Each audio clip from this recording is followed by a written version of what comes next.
With only 2 episodes left before Bound for Glory, it's really nice to see TNA trying to be serious about this. Usually when they take Impact on the road, the shows end up feeling like a missed opportunity because they don't go all out with it and just end up doing the same stuff they do every week. This time they put on a good show. One of the best Impacts in a while, actually. Yes, they have done their best to lower that bar in recent times, but I'm more than happy to give them props when they deserve it. There were some good things about this episode. For starters, they didn't try to cram in too much content this week. They had a reasonable amount, the result being that they didn't have to resort to their usual corner-cutting methods to get everything to fit.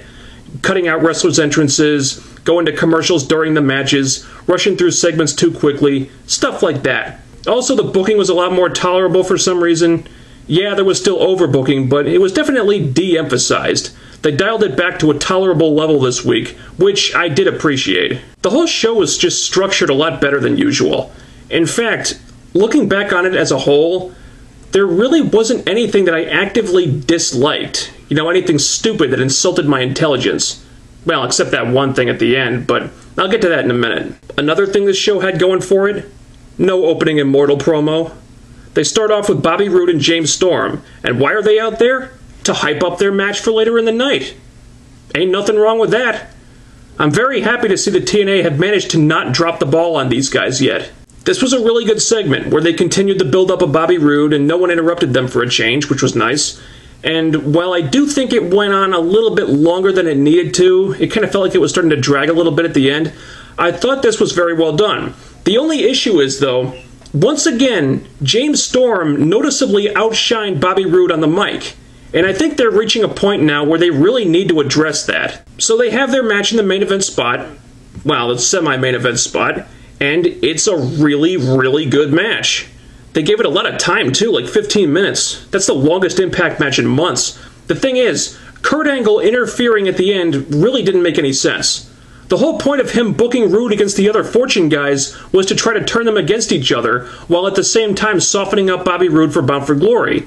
So, when you think about it, Angle attacking Storm like that really does the exact opposite of what he's trying to accomplish. To their credit, they did address this. The announcers were as confused as I was about what was going on. I understand not wanting to do a clean finish, and I do think they were right to not give that away, but this really just seemed to go against what they were trying to do with the Kurt Angle thing. But the match itself did not disappoint, and I think the eventual feud between these guys should be awesome. And I do think that's where we're headed now. They've kept it refreshingly subtle so far, but you can see the wheels in motion. Notice how every week James Storm cuts a promo where he says he's happy for Bobby Roode and he's not jealous, but every time he says it, he gets a little bit more intense, a little bit more irritated by the question? Dead giveaway. And I'm totally fine with James Storm turning heel eventually, as long as they wait until after Bound for Glory to do it. But I have this really horrible feeling that they may have Storm screw Roode over at the pay-per-view and cost him the world title. I'm not sure it's going to happen, but that's definitely something Russo would do, and that would be the absolute worst decision they could make. Don't do the typical, predictable, screwy finish here. Let the guys have their match, put Bobby Roode over the right way, have him win the world title, then turn Storm heel later on after that resentment has had a chance to simmer for a while. Now hopefully they'll take their time with this one, because that would be so much better than going for shock value. Unfortunately, outside of the main event, there really wasn't much to talk about wrestling-wise. And Kaz and Gunner was a fair match while it lasted, but it really would have benefited from more time. This was the one segment of the night that I thought was rushed. They did this angle where Gunner injures Kaz's arm, and then they say that Kaz was taken to the hospital, but Gunner didn't really do that much to him. Not enough to sell something like that. And yeah, they did reference Kaz's bicep injury from a couple years ago, but still, this kind of felt forced to me. They had a Knockouts tag team match between the 4 women who were going to be in the title match at the pay-per-view. It was relatively inoffensive. Madison Rayne thankfully toned down her character and actually tried to be a wrestler this week. But Winter was also in it, and when you've got one time-traveling lesbian vampire in a match, you know the other one is going to interfere.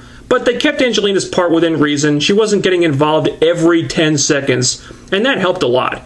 Outside interference is definitely one of those things where less is more. Also, something that astonished me here, the wrestlers made their entrances, then they went to commercials, and then the match didn't start until after the show came back.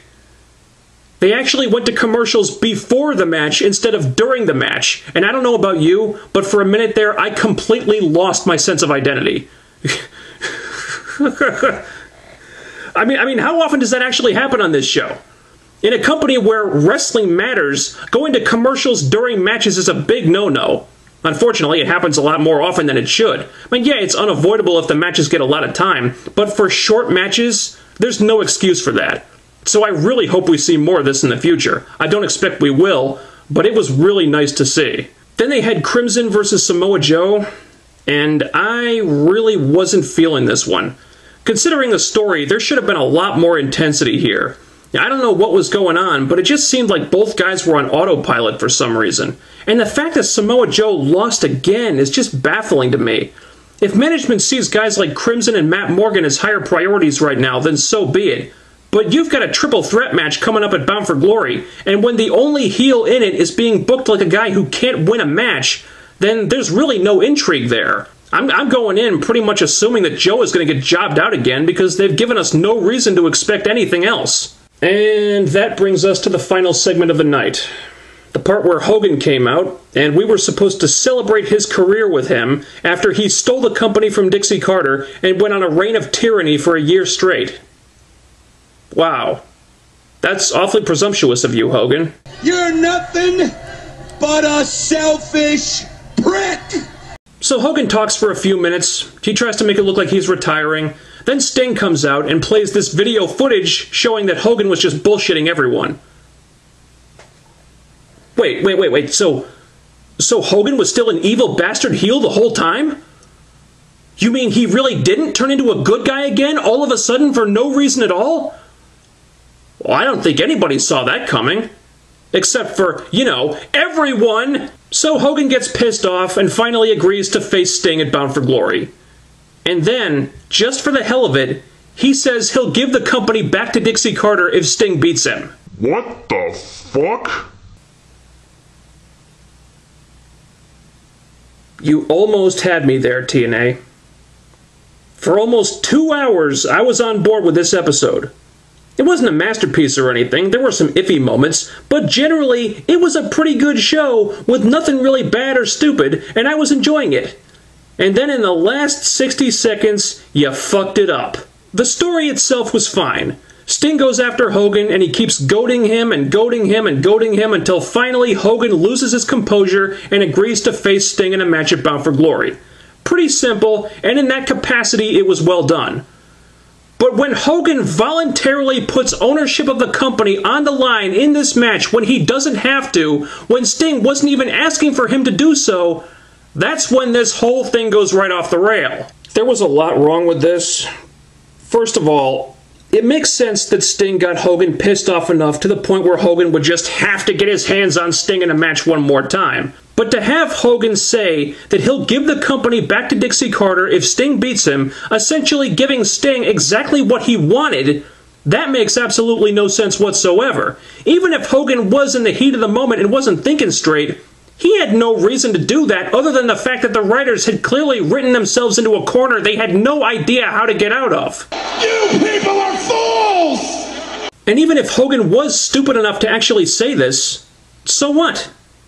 Just saying it doesn't mean anything. Why the hell was he so horrified that he let that slip out? Now, if he had signed a contract making that stipulation official, that would be one thing, but that's not what happened. All he did was say, if you beat me, I'll give the company back to Dixie Carter. That's all he did. Since when does just saying something constitute a binding agreement? What's to stop Hogan from coming out next week and saying, I take it all back. I changed my mind. I'm not giving Dixie your company back even if you beat me. Ha ha, Sting. Go fuck yourself, brother. Why can't he just do that? Huh? If just saying that he'll give the company back makes the stipulation official, then why doesn't just saying that he won't give the company back stop it from happening? This whole show is ridiculous! Some people have gotten on my case about this, saying that this is just the way wrestling works, and these people might have a point if we were talking about two normal wrestlers on the active roster agreeing to an ordinary match stipulation like no DQ or hair versus hair or something like that. But that's not the case. Hogan is the owner of the company. He makes the matches. There's nothing forcing him from going through with this. There's nothing stopping him from backing out. And to even suggest that just him saying, "I'll give Dixie her company back if you beat me," makes it set in stone that the ownership of a multi-million-dollar company must now be decided by the outcome of a wrestling match without him even having to sign a contract or anything is laughable. This whole show violates everything about my journalistic integrity. We're supposed to believe that just because he blurted this out, that he's now legally required to do exactly that without having to sign anything to make it official. We're just supposed to take him at his word that he'll do this? We're supposed to just trust him to follow through on this after he was an evil, selfish, duplicitous prick for the last year? All of a sudden, just like that, Hogan's become a man of his word? Because his word is the only thing we have to go on here. 1 year ago, when Hogan and Bischoff took ownership of the company, how did they do it? By tricking Dixie Carter into signing a document. But now that's not necessary? Hogan just says something, that's all it takes? No contracts or anything? Really? Really? Oh, what a bunch of bull. You know, if you think about it, this really calls into question the whole validity of contract signing angles in general. If just saying something means the match has to happen, or the stipulation has to happen, then what's the point of contract signings? They've been rendered completely meaningless. Is it me? Am I completely off base here? I really don't think so. There are ways they could have done this that might have made sense, but the way this played out was contrived beyond all description. I don't think I'm being unreasonable here. A 5-year-old could poke holes in this stuff. And you know what? Maybe that's the way it should be. After all, this whole Immortal Takeover angle started with a bullshit premise. I guess, in a weird way, it's only fitting that it ends with one too. I was a war correspondent, and now I'm covering this. You know, maybe it's my fault. Maybe I was just hoping for too much, asking for some small degree of common sense and logical storytelling from these writers. I guess that was just a pipe dream. And unfortunately, we're probably just going to be in for more of the same after this is over. As long as Vince Russo is the head of the TNA creative team, there's no reason to believe that this is ever going to improve.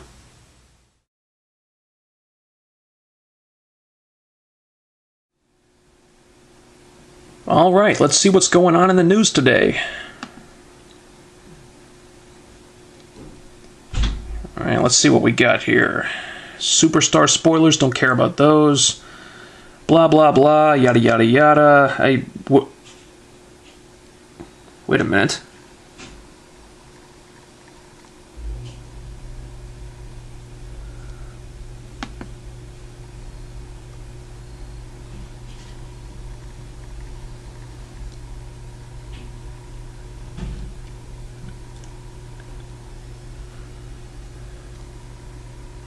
Oh my God.